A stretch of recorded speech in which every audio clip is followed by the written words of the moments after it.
अस्सलाम वालेकुम। ख़बरों में आपने भी सुना होगा कि आज से कुछ दिन पहले पाकिस्तान को बरतानवी वैक्सीन एस्ट्राजेनेका की 14 लाख के करीब डोजेस मिली हैं। ये वैक्सीन बेसिकली हमें WHO का एक इनिशिएटिव है, उसके तहत हमें मिली है। इस वैक्सीन के साथ ये बात काफ़ी ज़्यादा मशहूर होती जा रही है कि इस वैक्सीन से लोगों के अंदर क्लॉटिंग होती है।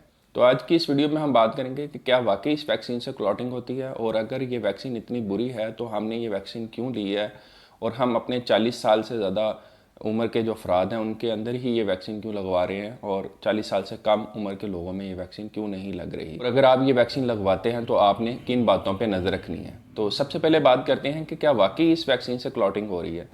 बरतानिया के अंदर तकरीबन 20 मिलियन यानी 2 करोड़ के करीब लोगों को ये वैक्सीन जो है वो लगी है। उनमें से 79 यानी 79 लोगों के अंदर ब्लड क्लॉटिंग के मसाइल सामने आए हैं। उनमें से ज़्यादातर के अंदर जो दिमाग जो है उसके अंदर एक वेन है, उसके अंदर क्लॉट्स बने हैं। अच्छा, क्या ये क्लॉट वाकई ही वैक्सीन की वजह से बने हैं, इसके ऊपर बाद में बात करेंगे।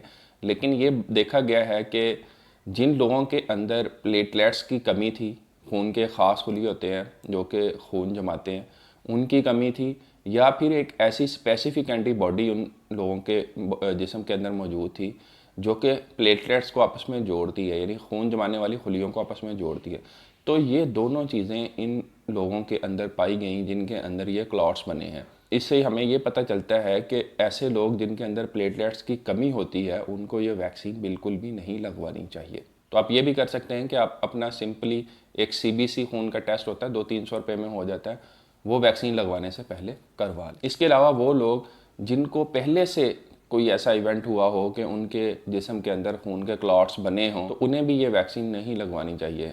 जिन लोगों के DVT का मसला हुआ हो, या जिनको पल्मोनरी एम्बोलिज्म यानी टांग की नाली के अंदर कोई खून का लोथड़ा जमा हो, या फेफड़ों की नालियों के अंदर खून का लोथड़ा जमा हो, या दिमाग की नालियों के अंदर खून का लोथड़ा बना हो, तो उन लोगों को ये वैक्सीन नहीं लगवानी चाहिए। अब बात करते हैं कि अगर हमें पता चल गया है कि इस वैक्सीन से क्लॉट्स बन रहे हैं और लोगों की जानें भी गई हैं, तो फिर ये वैक्सीन पूरी दुनिया में अभी तक क्यों इस्तेमाल हो रही है। UK में, इंडिया में, यूरोप में और बाकी भी गल्फ़ के कंट्रीज़ में भी ये वैक्सीन अभी भी इस्तेमाल हो रही है, और WHO ने फिर हमें 14 लाख डोज इस वैक्सीन की क्यों मुहैया की है। मेडिकल साइंस में एक टर्म यूज़ होती है कि cure can not be verse then the disease itself, यानी इलाज कभी भी बीमारी से बुरा नहीं हो सकता। इसी बात को मद्देनज़र रखते हुए WHO ने इस वैक्सीन को रिकमेंड किया है। उन्होंने 3 बातें कही हैं। पहली बात तो ये है कि दुनिया के अंदर लोगों के अंदर क्लॉट बनने की जो शरह होती है वो काफ़ी ज़्यादा है। दुनिया के अंदर लीडिंग कॉज ऑफ डेथ जो है वो दिल के अमराज है, और दिल के अमराज में से तीसरी बड़ी वजह जो है वो जिस्म के अंदर क्लॉट्स का बनना है, जिस वजह से लोगों की मौत वाक़या होती है। तो WHO का कहना है कि हो सकता है कि इतने ज़्यादा लोग यानी 2-3-4 करोड़ लोगों को जब आप वैक्सीन दे रहे हैं तो उन लोगों के अंदर वैसे ही क्लॉट बन गए हों, उसका वैक्सीन के साथ कोई ताल्लुक ना हो। इसलिए ये अभी कहना कबल वक्त है कि ये क्लॉट्स जो हैं वो जैसे आम लोगों के अंदर वैसे भी इतने ज़्यादा लोगों के अंदर ये बनते हैं, क्या ये वो लोग थे या ये वैक्सीन लगने की वजह से क्लॉट बने हैं, ये अभी क्लियर नहीं है। इसके ऊपर अभी रिसर्च हो रही है, क्योंकि उनका कहना है कि ये वैक्सीन सिर्फ कोरोना वायरस के लिए है, ये दूसरी बीमारियों से बचाती नहीं है। इसलिए हो सकता है कि उन लोगों के अंदर किसी और कंडीशन की वजह से वो क्लॉट्स बने हों और उसका वैक्सीन से ताल्लुक ना हो। दूसरा एक डाटा जो सामने आया है वो ये है कि अगर हम देखें कि 20 मिलियन UK में जिन लोगों को डोज लगी है उसमें से 79 लोगों को क्लॉट्स बने हैं। तो रफली ये तकरीबन हर 1 मिलियन यानी 10 लाख में से 4 लोगों को क्लॉट बने हैं। US में एक रिसर्च हुई है कि अगर 10 लाख लोगों को कोरोना वायरस होता है तो उनमें से 39 यानी 39 लोगों को क्लॉट बन जाता है। तो जो वैक्सीन है उससे 10 लाख में से 4 लोगों को क्लॉट बनते नजर आए हैं, जबकि रूटीन में अगर किसी को कोरोना वायरस हो जाता है तो 10 लाख लोगों में से 39 लोगों को क्लॉट्स बन जाते हैं। तो इसलिए भी जो वैक्सीन है वो कोरोना वायरस से बहुत ज़्यादा सेफ है।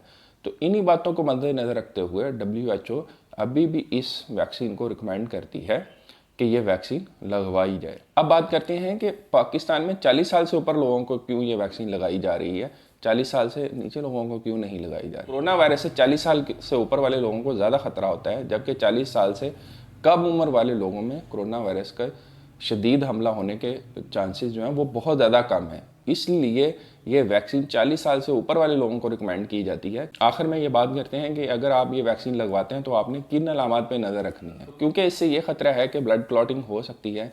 इसलिए आपने, अगर आपको ये वैक्सीन लगती है और आप 40 साल से ऊपर हैं पाकिस्तान के अंदर, तो डेफिनेटली आपको अब यही वैक्सीन लगेगी।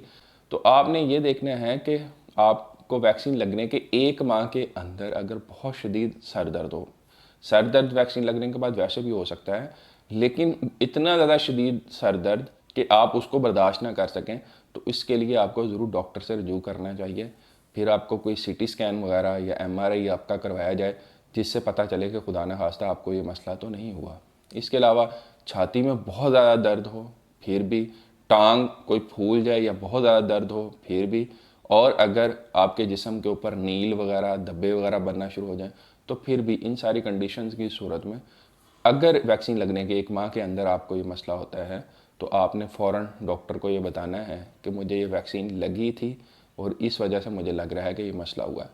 क्योंकि ये मसाइल वैसे भी बहुत कॉमन है, तो इसलिए ज़रूरी नहीं है कि ये वैक्सीन की वजह से ही हुआ, लेकिन इसको फिर जो है वो ट्रीट करना, इसको फिर देखना, एक तो ये केस रिपोर्टिंग के लिए और दूसरा फिर इसके इलाज के लिए डॉक्टर से रजू करें। एंड पे मैं ये कहूँगा कि मेरे ख्याल में ये वैक्सीन इंडिया में बहुत ज़्यादा लोगों को लगी है, गल्फ में भी बहुत ज़्यादा लोगों को लगी है, यूके में भी बहुत ज़्यादा लोगों को लगी है, और इससे बहुत ही कम लोगों में ये मसला जो है वो देखने में आ रहा है। और अभी तक ये भी कंफर्म नहीं है कि ये मसला वैक्सीन की वजह से ही हुआ है या रूटीन में जो केसेस सामने आते हैं उन्हीं में से ही लोगों को ये मसला हुआ है। इसलिए आप लोगों को परेशान होने की ज़रूरत नहीं है। अगर आपको मौका मिलता है, यही वैक्सीन अवेलेबल है, तो आपको ये वैक्सीन मेरे ख्याल में ज़रूर लगवा लेनी चाहिए। क्योंकि जैसे मैंने बताया है कि वैक्सीन से नुकसानात होने के चांसेस बहुत कम हैं बनिस्बत इससे कि अगर खुदा न खास्ता आपको कोरोना की बीमारी लग गई। उम्मीद है आपको ये वीडियो पसंद आई होगी। वीडियोज़ को लाइक करने का, शेयर करने का, चैनल को सब्सक्राइब करने का बहुत शुक्रिया।